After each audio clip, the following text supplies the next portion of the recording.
This is part 2 of the Tancred interview. Hope you all enjoy. Fan community questions. Question 1. Do you remember what program was used for the development of Battalion Wars? I know this, it's Korma, I think. It was an evolution of the in-house game engine and editing tools that we developed at Kuju. Then the software went through various phases of iteration, but it was called at various times Karma, then later Korma, as in curry. It was right. As I recall, basically it was developed from the tools we had previously used to make games like Rain of Fire and Fireblade, which was a helicopter combat game, so a big height map terrain with objects placed on it. Basically, we had to place objects for scenery entities in a top-down 2D map.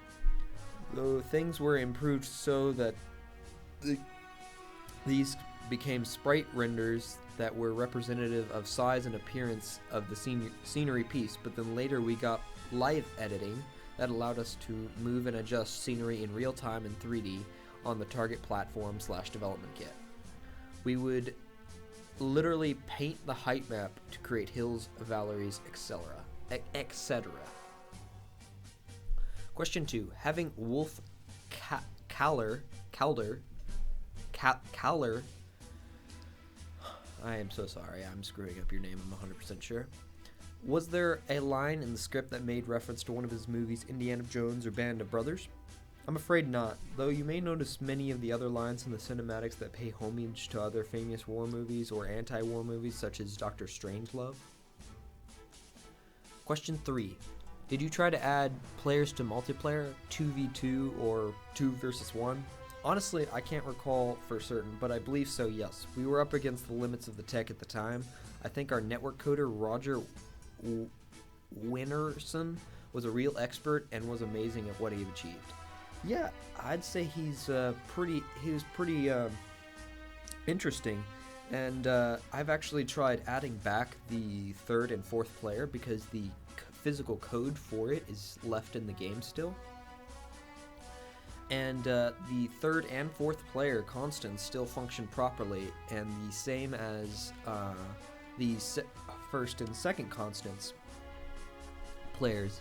So when I add them back, the players are just set to inactive, and they act like how you would port a regular 2-player mission over to single player without changing anything. How it kind of acts like that, and it's very interesting. The only thing that I think they changed was the actual connection code itself, so obviously I couldn't get it working. It would have been really cool to get working, but that guy was definitely a real expert, at least from what I could see, even though I can't see the bigger picture a lot of the time. Question 4. Have you played the online mode? Of course, intensively, but only back when the game was released and during development. I'd love to play with you, Tancred. If you wanted to hop on again, we could set you up with some high-quality Battalion Wars, some HD Battalion Wars, with some balancing or fun cheats and stuff like that. Could do some fun with that, if you wanted to play with us. Question 5. In the online mode, are there things or missions that you wanted to implement, but in the end you didn't? Yes, split screen. We would have liked to add local multiplayer. That is not exactly an online feature. We also looked at the possibility of player messaging features. So that's where the arrows came in the co-op missions, where you'd hit 1 on when you're locked onto something or when you're not. That'll be over you, like assist this unit or attack this target kind of thing. And then 2 is like they respond with at once or whatever it is. That's what he's talking about there. And the split screen in Battalion Wars 1 was actually straight across the screen, right down the center. And in Battalion Wars 2, it was horizontal and straight up and down. When you move a level to single player, you can actually see that. And I believe Dentis has a working version of the Battalion Wars 1 split screen. He got it to function properly. It had to do with the camera instance flags and stuff like that. I'm not going to go into that, but it was definitely interesting to watch that video. He played as the Exylvanian battle station, and the other player was the Western Frontier, and he was fighting them. So that was really interesting, actually. Question 6. In the hypothetical case of Battalion Wars 3, wouldn't more nations be added? I think that would be really fun, and the answer is provided we can make them really iconic. Yes, but sometimes, to be honest, I look back at Battalion Wars and perhaps should have simply been Western Frontier versus Exylvania. I think those were the two most beautifully opposed yin and yang factions, I think.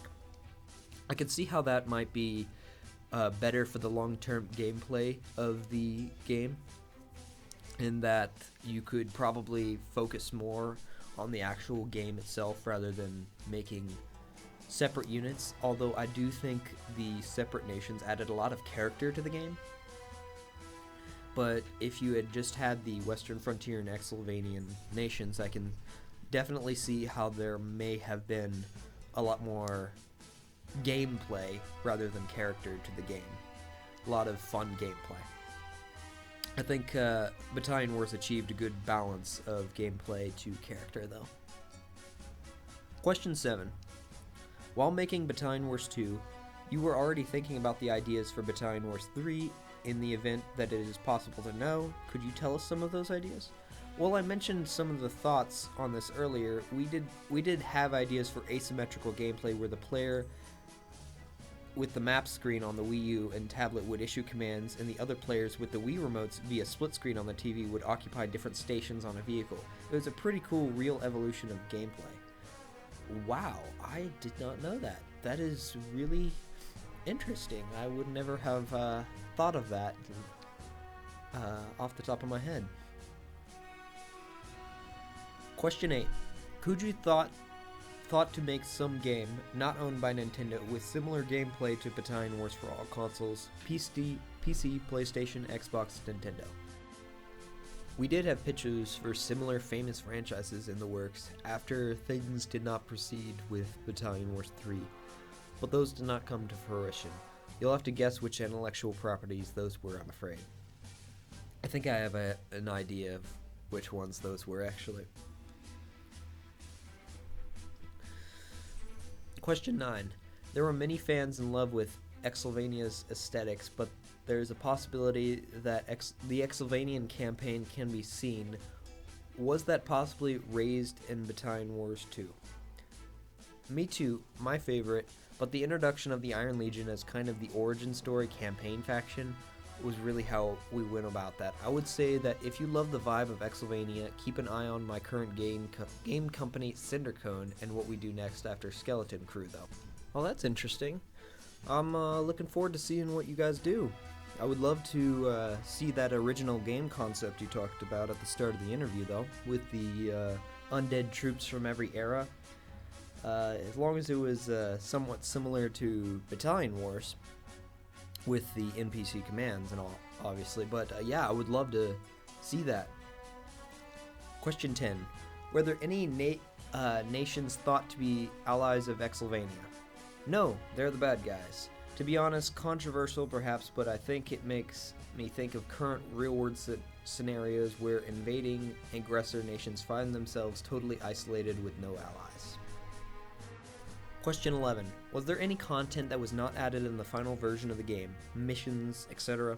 In the development of the game units, levels, etc. get cut, but it's not too long for me to recall which missions exactly fell by the wayside. There were certain features were, while really cool, just overcomplicated gameplay and had to be dropped. See next question. So, there was actually a cut multiplayer mission. There was a cut recon racing mission. And there were some interesting test maps, I believe, in the level files. We can see every level basically that they ever made in the game because they just left it in the levels XML in the thing, and it is a very short list of levels with basically telling the buttons where to go from the start. So it is very nice for seeing things like that. But yeah, they had a cut co-op mission, which we still have the sound files for. It's labeled as MP16. The game just cuts from MP15 to MP17 in the files. They removed everything regarding MP16, but it was meant to be like the Tundran and Solar Empire mission that's currently in the co-op, with the Solars having a dreadnought and the Tundrans having spy blimps that they actually moved around, I believe. It definitely seemed a bit interesting. Question 12. There were several units in the game that changed. The Exylvanian Western Frontier battle stations changed their turret position. The Strato Destroyer could no longer fire fighters. Fire on fighters? I'm pretty sure it can, actually. You just need to lock on.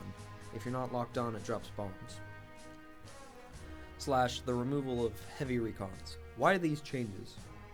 I can't recall the specifics of those particular units, but sometimes we had to simplify for playability.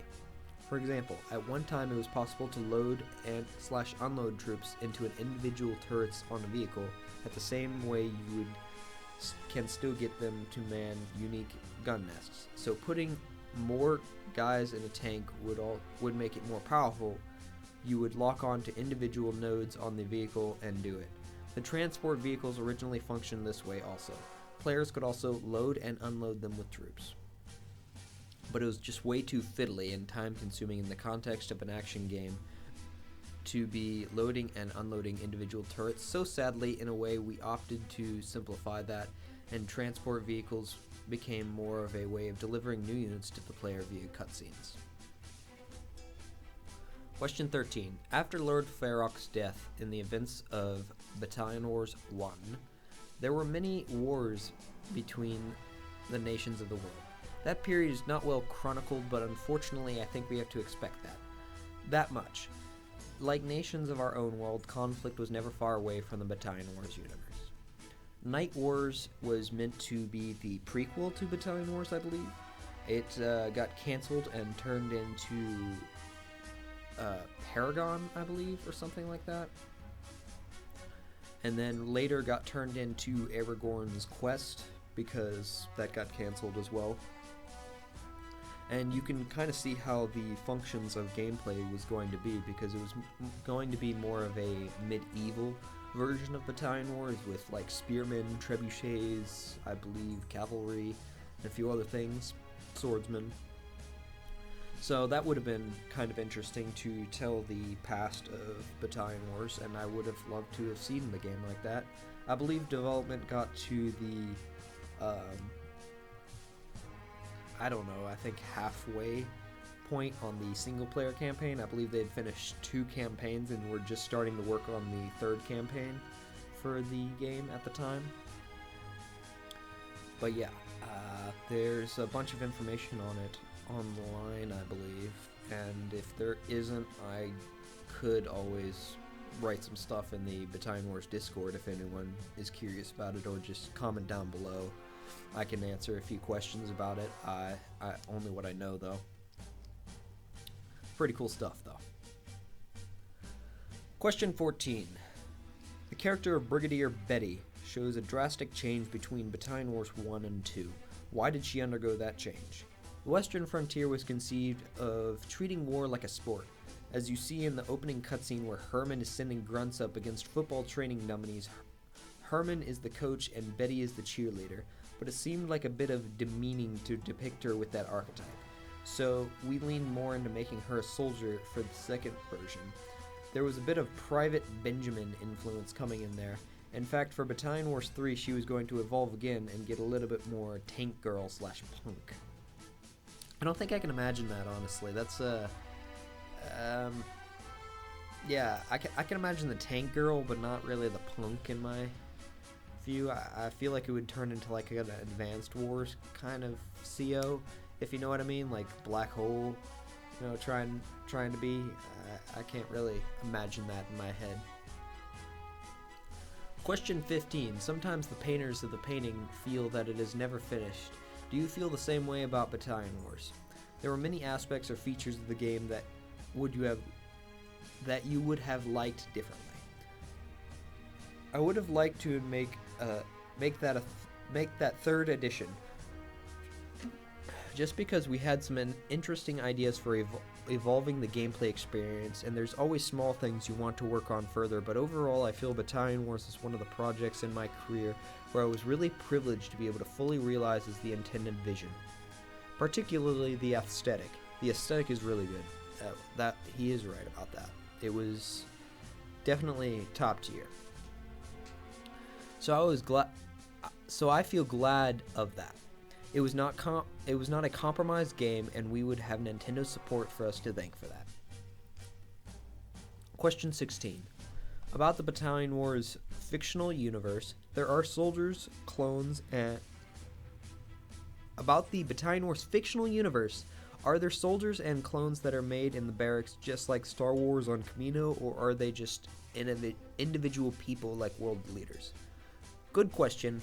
I would say we certainly wanted to humanize the troops, both through the silly voice lines and also the reflected in the way different soldiers may drop different items when they die, rubber ducks, Game Boys, turnips, etc. Certainly they're not unemotional or robotic. Question 17. What games, movies, series were you based on to create Battalion Wars? Many influences. Metal Slug was probably the biggest one aesthetically, as well as Advanced Wars, of course. But Battlefield 1942, as mentioned, we did look at other action/squad-based commanding games, just like Band of Brothers. But they really weren't much of an influence. The aesthetic really just comes to my overall love of comics and cartoons growing up, asterisks and everything else. Yeah, I'm really glad the cartoony vision was really achieved there, because the cartoony vision just really gave it a lot of appeal for me when I was younger.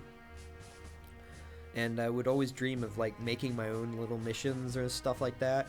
In fact, I was thinking about that MP16 just a moment ago while reading this, and I was thinking, wouldn't that be cool just to make as a custom mission, and we just use the original template for the thing, and we add in the Dreadnought, and the Tundrans have to come in with the Spy Blimps, and the Solar Empires have to protect them for a little bit? I think that would be pretty cool. Question 18. In the development of the units, was there any type of unit considered doctor, sniper, paratrooper, or aircraft carrier? Grenades, thoughts, fixed tank posts, following the line of machine guns, or anti-aircraft? Funnily enough, the aircraft carrier that is mentioned in this question was actually proposed, and it was shot down for Nintendo for, I believe, it being simply too complex, and it would kind of act more of a naval airbase. Although it might have been really cool to see how they would have come up with how it works. I believe that was their theory on how it worked at the time, but I also could be wrong. I've heard this from only one person. Grunts did carry grenades for a while, but in the end we found it just worked better from a tactical commanding point of view for each unit to have a single specific function, to only have one purpose. When grunts could throw grenades at tanks, for example, it kind of confused what their role was. So we had grenade vets who evolved into mortar vets, as I recall. We actually did have medics very early on in development, yes. But it just felt over complex to command them to heal your troops. Health packs felt like a better way of handling that requirement without the player having to micromanage a specific healing unit type. I still really like the way the units are smart enough to go and help themselves to pickups like that. It helps them feel alive. As for vehicle unit types, yes, we considered every possibility. The fact that we had two types of recon in the game